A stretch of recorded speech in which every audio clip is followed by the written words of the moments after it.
আসসালামু আলাইকুম, welcome to my channel. সবাই কেমন আছেন? আশা করছি সবাই ভালো আছেন। নতুন একটি রেসিপি নিয়ে চলে আসলাম। আর আজকের রেসিপি লইটা মাছের শুটকি দিয়ে কাঁঠালের বিচি কচুরলতির অসাধারণ এক রেসিপি।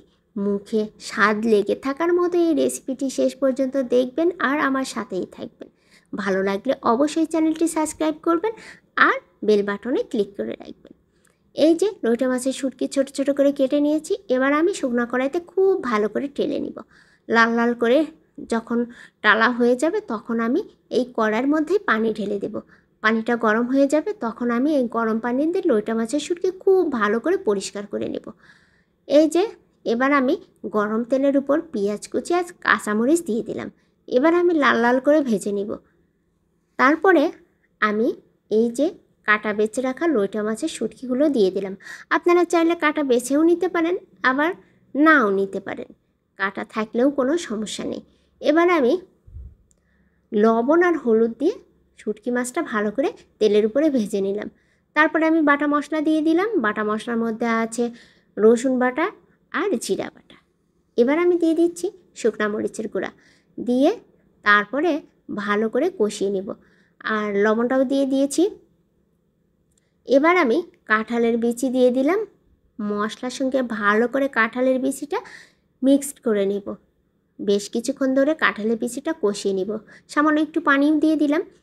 এবার আমি ভালো করে কষিয়ে নিব। কাঁঠালের বিচি যেহেতু শক্ত, কাজেই এটা আগে ভালো করে কষিয়ে নিতে হবে, না হলে সিদ্ধ হবে না। কচুরলতি তো খুব তাড়াতাড়ি সিদ্ধ হয়ে যায়, সেজন্য কাঁঠালের বিচিটি আগে ভালো করে কষিয়ে নিচ্ছি। বেশ কিছুক্ষণ ধরে কষিয়ে নেওয়ার পরে কচুরলতি দিয়ে দিলাম। আর কচুরলতি কাঁঠালের বিচি মশলা একসঙ্গে ভালো করে মিক্স করে বেশ কিছুক্ষণ কষিয়ে নিলাম। সামান্য একটু পানিও দিয়ে দিয়েছি। তারপরে ভালো করে কষানোর পরে আমি পানি দিয়ে দিব। এই যে দেখতে পাচ্ছেন, ঢাকনা দিয়ে ঢেকে দিয়েছি। দিয়ে তারপরে কষানো শেষ করে এবার আমি ঝোলের পানিটা দিয়ে দিব। ঝোলের পানি বলতে খুব বেশি পানি না, ঝোল তো থাকবে না। এই যে রান্না করার জন্য যতটুকু পানি দরকার সেই পরিমাণে আমি পানিটা দিয়ে দিচ্ছি। কাঁঠালের বিচি তো আগেই সিদ্ধ করে নিয়েছি, আর লতি তো খুব তাড়াতাড়ি সিদ্ধ হয়ে যায়, সেজন্য খুব বেশি একটা পানিও দিইনি।